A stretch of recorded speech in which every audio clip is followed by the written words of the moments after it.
Imagine waking up as a child expecting another ordinary morning. You step out of your room to find your parents and brothers lying lifeless in a pool of blood. The horror is unimaginable. The person who should have protected them is the one who destroyed them. Today, we uncover the shocking story of the Candy family massacre. What led a father to commit the unthinkable and leave only one child alive? Stay with us as we explore every chilling detail.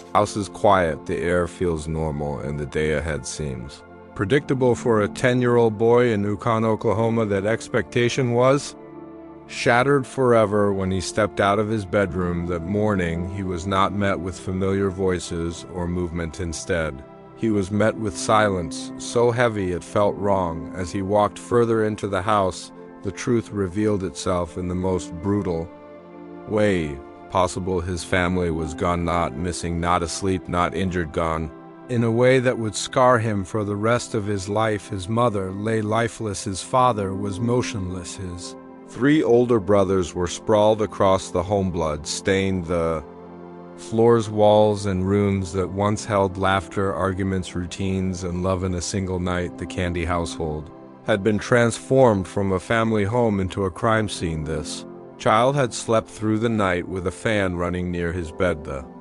sound drowning out anything that may have happened outside his room. At some point during the night, a fire alarm sounded. He woke briefly but went back to sleep, believing nothing was wrong. He had no idea that while he slept, his entire world was being destroyed. When he finally realized what had happened, fear, shock, and confusion collided. He did the only thing he could do. He called for help. His voice on the emergency call was small, shaken, and overwhelmed. He told the dispatcher that his family was dead, words no child should ever have to say. When first responders arrived, they were unprepared for what they would see. Police entered the home and immediately understood the magnitude of the tragedy. This was not an accident. This was not a break-in. This was not random violence. It was a massacre. 5 members of the Candy family were dead. The only survivor was the youngest Sona, child, spared for reasons no one could yet explain. News of the scene spread quickly through the quiet neighborhood. Neighbors watched emergency vehicles line the street. Many stood frozen, unsure how to process what was unfolding in a home they passed every day. This was a family people waved to, a family whose children played outside, a family that looked like any other. As investigators began their work, one chilling fact became clear. The threat had not come from outside the home, it came from within. The man responsible for protecting this family was the same man who ended their lives. Jonathan Candy, the father and husband, was identified as the killer. After murdering his wife and 3 of his sons, he turned the weapon on himself. There were no signs of forced entry, no signs of a struggle, no evidence that anyone fought back. The house did not look like the scene of chaos people expect in violent crimes. It looked quiet, controlled, and deliberate, and that is what made it even more terrifying. The question that would haunt investigators, neighbors, and relatives was simple: why? Why would a father destroy the very people he claimed to love? Why spare one child and not the others? Why leave behind a survivor who would have to live with this knowledge forever? At the center of this tragedy stood a 10-year-old boy alone, surrounded by loss, forced to step into a future no one could ever prepare him for. This was only the beginning of the Candy family nightmare, and the answers would prove far more disturbing than anyone expected. From the outside, the Candy family looked like the definition of normal, a quiet home at the end of a cul-de-sac. Children riding bikes, neighbors waving, and friendly conversations across driveways. Nothing about the family suggested danger, instability, or darkness. Jonathan and Lindsay Candy were often described as warm, approachable, and involved. They attended school events, sports practices, and community gatherings. Their 4 sons were active, social, and well known among friends and classmates. 2. Anyone looking in, they were simply another American family doing their best. Neighbors recalled seeing the boys playing in the yard, laughing and joking. Jonathan was known for helping others mow lawns, fix small problems, and offer support whenever someone needed it. People trusted him, people liked him. Some even described him as the kind of neighbor everyone hopes to have. Lindsay Candy was remembered as vibrant, energetic, and deeply devoted to her children. She rarely missed a game, recital, or school activity.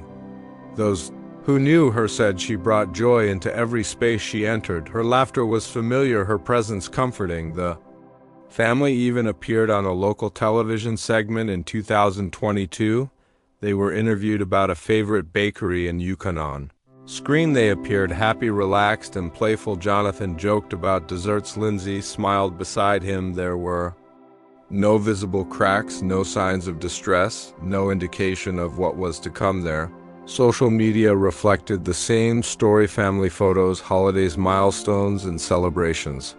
Smiling faces, arms wrapped around one another, moments frozen in time. Anyone scrolling through their profiles would see love, unity, and pride. There were no public records of domestic disputes, no reports of abuse, no restraining orders, no warnings that authorities could point to afterward. This is what made the case so deeply unsettling. In many family tragedies, investigators can identify patterns: escalating arguments, financial collapse, substance abuse, or a history of violence. In the Candy case, none of those signs were obvious. Friends and relatives said Jonathan often spoke about how much his family meant to him. He referred to his wife and children as his entire world. He worked part-time at the Paycom Center, assisting during major sporting events and concerts. Co-workers described him as upbeat, humorous, and easy to talk to. Jonathan and Lindsay had been together for many years.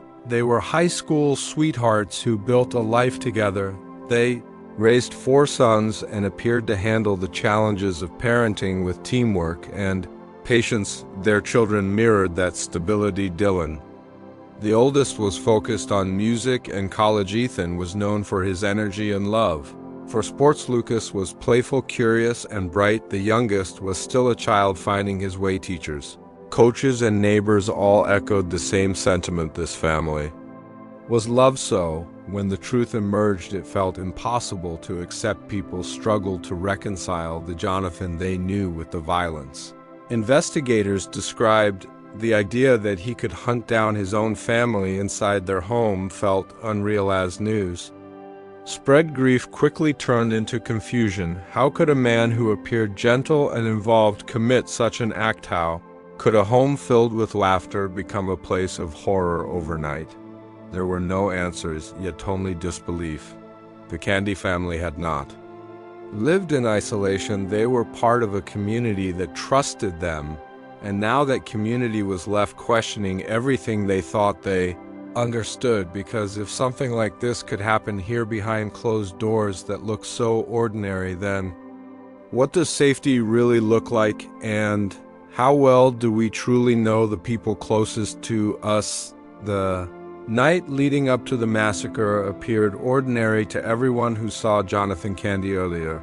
That evening, he had been working at the Paycom Center during a high-profile basketball playoff game. The Oklahoma City Thunder were playing, and the arena was filled with excitement, noise, and energy. Jonathan was seen joking with coworkers, smiling, and doing his job like any other night. Nothing about his behavior raised alarms, no visible distress, no emotional outbursts, no signs that he was carrying something dark. Back home with him after leaving work, Jonathan returned to the house where his family waited.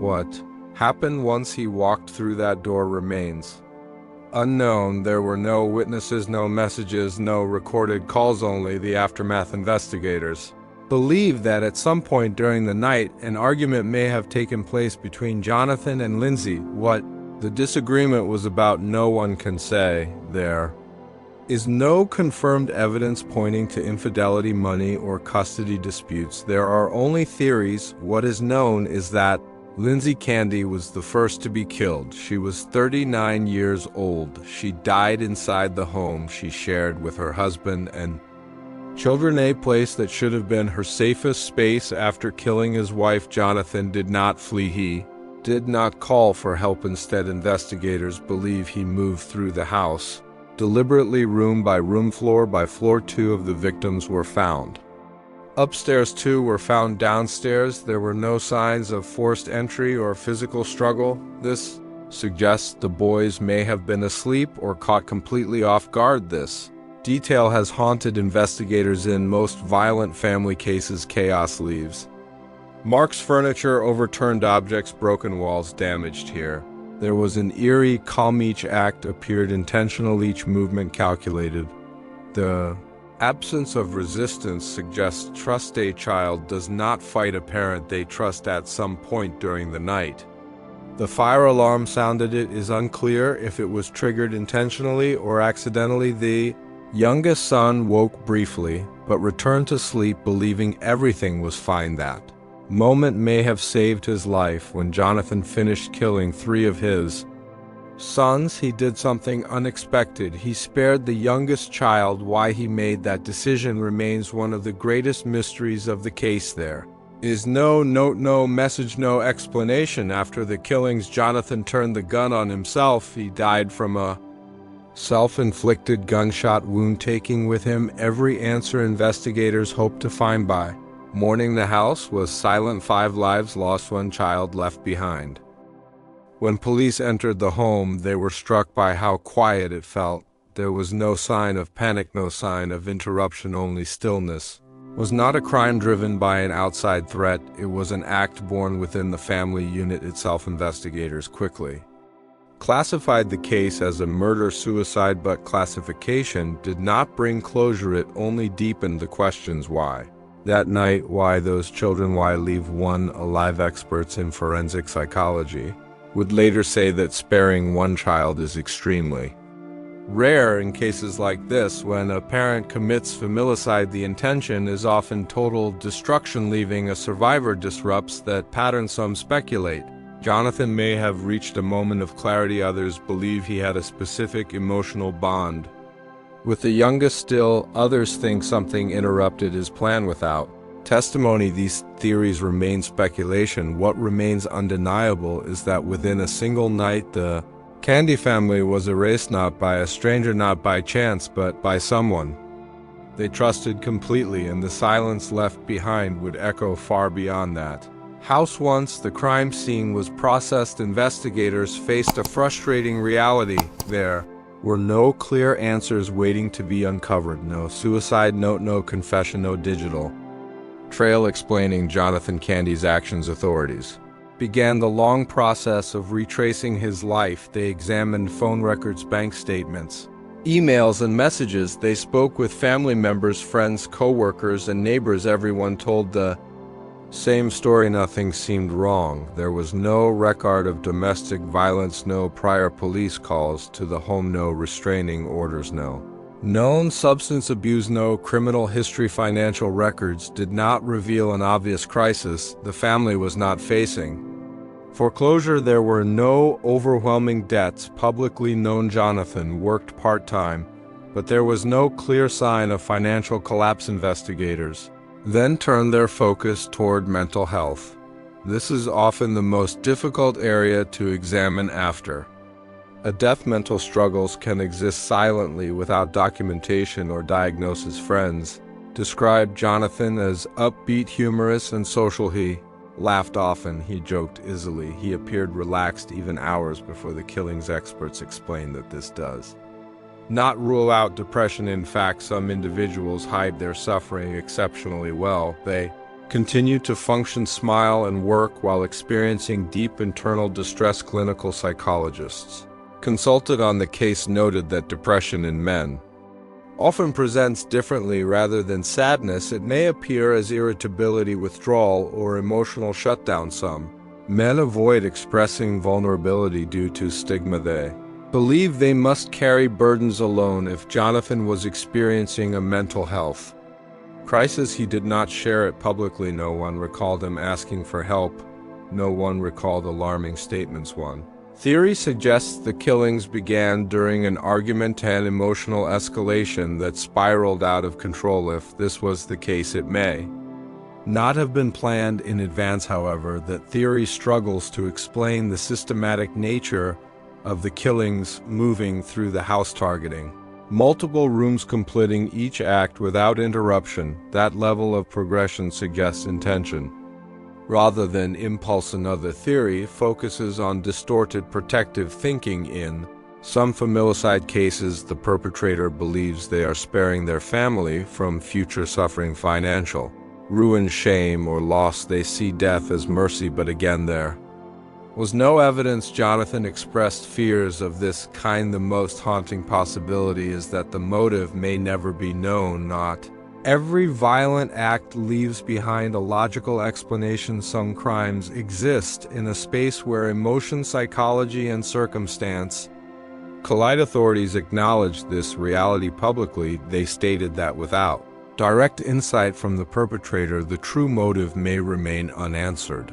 Uncertainty has been deeply unsettling for the community. People want to believe tragedies have warning signs. They want reassurance that they could see danger coming. This case offered none. Officials emphasized that the lack of answers does not mean the investigation failed. It means the human mind can sometimes descend into darkness without leaving a trail. As the case remained unresolved in motive, the focus began to shift from why it happened to how the community could respond. Support services were offered, counseling resources made available. Authorities urged anyone struggling emotionally to seek help. The Candy case became more than a tragedy, it became a warning, a reminder that suffering is not always visible and that silence can be dangerous. Even as investigators closed the case, administratively, emotionally, it remained wide open, because sometimes the most terrifying truth is not knowing and realizing that there may never be a reason that makes sense. As the investigation continued, the focus slowly shifted from the crime itself to the people who were taken. 5 lives reduced to headlines and police reports, yet each one carried a story that mattered. Lindsay Candy was remembered first and foremost as a devoted mother. She lived for her children and built her days around their schedules, practices, and passions. Friends described her as warm, expressive, and endlessly supportive. She had a way of making people feel welcome and understood. Her laughter was often the loudest in the room. Lindsay grew up in Prague, Oklahoma, where she sang in church choir and formed lifelong friendships. Those who knew her as a child said her joyful nature never faded. She carried that same spirit into adulthood too. Her friends, she was someone you could always reconnect with, no matter how much time had passed. Dylan Candy, the oldest son, was 18 years old. He had recently graduated from Mustang High School and had begun his college journey. Music was his passion. Drumming was where he felt most alive. Dylan joined the marching band at Oklahoma Baptist University. He played the first bass drum, a position reserved for skilled and reliable musicians. Band directors described him as disciplined, enthusiastic, and kind. He brought energy to rehearsals and encouraged others even on difficult days. One of his instructors recalled how excited Dylan was when he learned he had been given a solo. He could barely contain his joy. That moment captured who he was, a young man filled with promise and dedication. Candy was 14 years old and known for his love of sports. Baseball was where he thrived. Coaches described him as focused, energetic, and joyful. He played with heart and determination. His smile was said to lift the entire team. Ethan was more than an athlete, he was a loyal friend. His teammates spoke of his kindness and his ability to bring people together. A memorial bench was planned in his honor at the local sports complex, a place where his presence would continue to be felt. Lucas Candy was 12 years old. He was curious, playful, and full of life, often seen running around fields during his brother's practices, making friends with ease. Teachers described him as bright and eager to learn. He loved being outdoors and exploring the world around him. Lucas was at an age filled with potential still discovering who he would become. That journey was cut short far too soon. Jonathan Candy is remembered differently depending on who you ask them. Struggle to reconcile the man they knew with the actions he took. Others focus on the years he spent as a caring father and helpful neighbor. His actions do not erase the complexity of who he was, but they cannot be separated from the devastation he caused. Each victim left behind a network of grief: friends, classmates, teammates, teachers, relatives. Their absence created a silence that could not be filled. Memorials began appearing across the community: photos, flowers, jerseys, instruments, and handwritten notes. People gathered not to ask why, but to remember who, because behind every tragedy are lives that deserve to be honored, not for how they died, but for how they lived. At the center of this tragedy is the youngest member of the Candy family, a 10-year-old boy whose life was divided into before and after. Before that morning, he was a child surrounded by parents and brothers. After that morning, he became the sole survivor. No words can fully describe what it means for a child to discover their entire family gone, to stand in a home filled with memories and realize that every familiar voice is silent. That burden is not something a young mind is built to carry. Authorities made the decision to withhold his name from the public. Protecting his privacy became a priority. Investigators also chose to limit his involvement in questioning. Experts agreed that further interviews could cause lasting emotional harm. This child was not just a witness, he was a victim. In one night, he lost his father, his mother, and 3 brothers. He lost the structure of his world. He lost the future he thought he would have. Perhaps the most painful reality is that he will grow up knowing who caused it, knowing that the person meant to protect him was responsible. That truth alone is something many adults would struggle to live with. Psychologists say survivors of familicide often carry complex emotions: grief, confusion, guilt, anger, and love can exist all at once. A child may wonder why they were spared. They may question whether they could have done something differently. These thoughts can persist for years if not addressed with care. The boy was placed in the care of extended family members, people who loved him and understood the weight of what he had endured. Social workers were assigned to ensure he received consistent emotional and psychological support. Therapy resources were made available to help him process trauma at his own pace. The community quickly rallied around him. A fundraising campaign was created to support his future education, medical care, and daily needs. People who had never met him donated and shared messages of love. This outpouring of support was not just financial, it was a message. You are not alone. Neighbors, teachers, and community leaders emphasized that healing would take time. There would be no quick recovery, no simple answers, only gradual steps forward. Experts stress that the way this child is supported now will shape his future stability. Patience and understanding are essential. He will need space to grieve in his own way, without pressure, without expectations. The loss he carries is permanent, but the hope is that compassion can soften its weight. This child represents the most heartbreaking aspect of the Candy family tragedy: a life spared yet forever changed.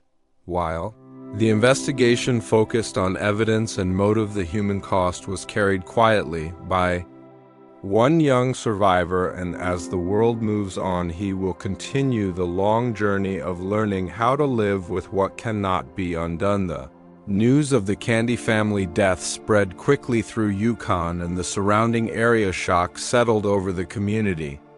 Like a heavy fog, people struggled to comprehend how such violence could erupt inside a home they passed every day. Neighbors stood outside watching police vehicles and ambulances line the street. Many described feeling numb, others felt fear, confusion, and disbelief. This was not a family known for conflict or isolation. They were involved, present, and familiar. Those who lived nearby recalled simple, everyday interactions: waving across driveways, seeing the boys play outside, chatting about school sports and work. Now those memories felt fragile and painful. Friends of the family described Jonathan, as helpful and dependable someone who volunteered his time and offered assistance without being asked, Lindsay was remembered as warm and enthusiastic always, cheering the loudest at games always, making people feel welcome. Teachers and coaches were particularly affected. They saw the boys nearly every day. They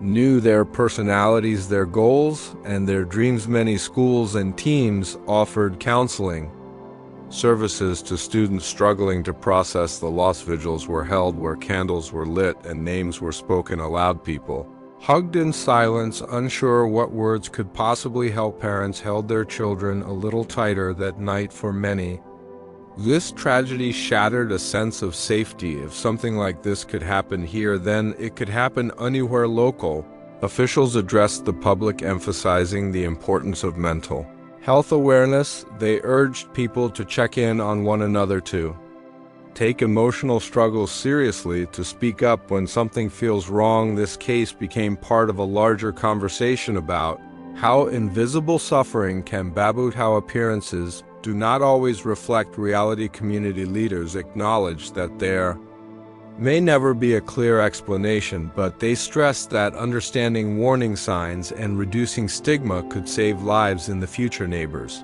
expressed deep sorrow for the surviving child. Many offered meals, support, and assistance to extended family. The focus shifted from curiosity to compassion. The Candy family was not remembered for the crime. They were remembered for who they were before it. In homes across the area, people reflected on their own families. Arguments that once seemed important felt small. Time together felt more precious. This tragedy forced difficult conversations about mental health, about communication, about asking for help before it is too late. Though answers remained elusive, the impact was undeniable. Community would never see that quiet cul-de-sac the same way again. Out of devastation came a collective realization that kindness, attention, and connection matter more than ever, and that sometimes the most powerful response to tragedy is choosing to look out for one another before the silence becomes irreversible. As the shock of the Candy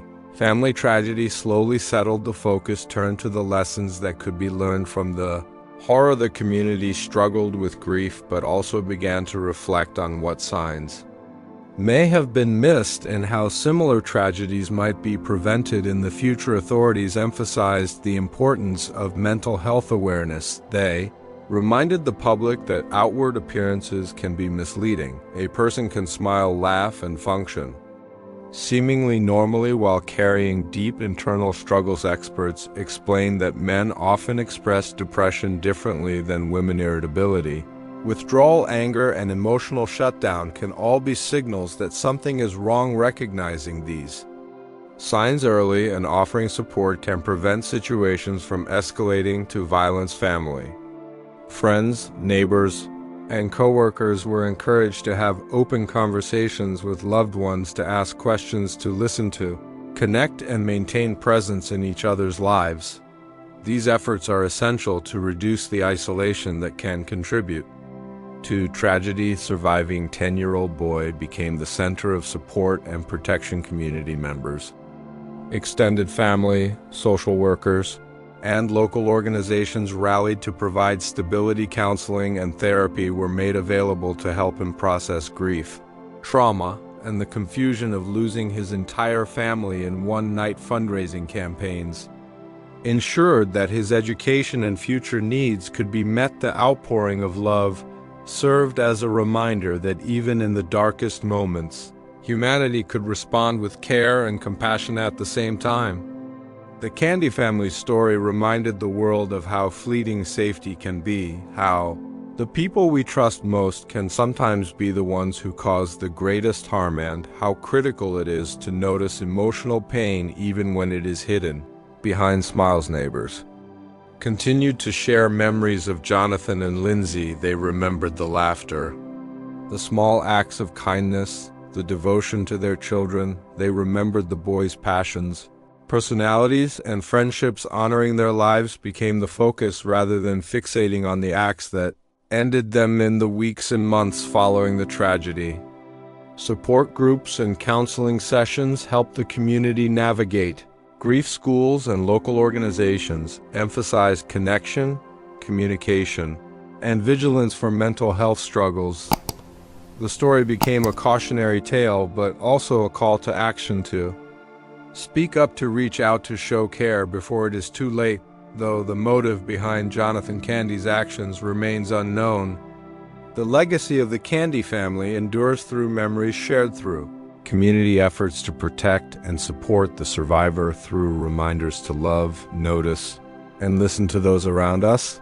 Their story is heartbreaking, but it also highlights the resilience of a community, the ability to rally together, mourn together, and protect one another. The Candy family may be gone, but their lives, laughter, and the lessons learned from their deaths continue to impact those who knew them and even strangers who hear their story. As we reflect on this tragedy, we are reminded that every life matters, that every connection matters, and that even in the face of darkness, compassion, vigilance, and care can shine a light. The Candy family will not be forgotten, and the surviving son will always carry the love of a community that refused to let him face the world alone.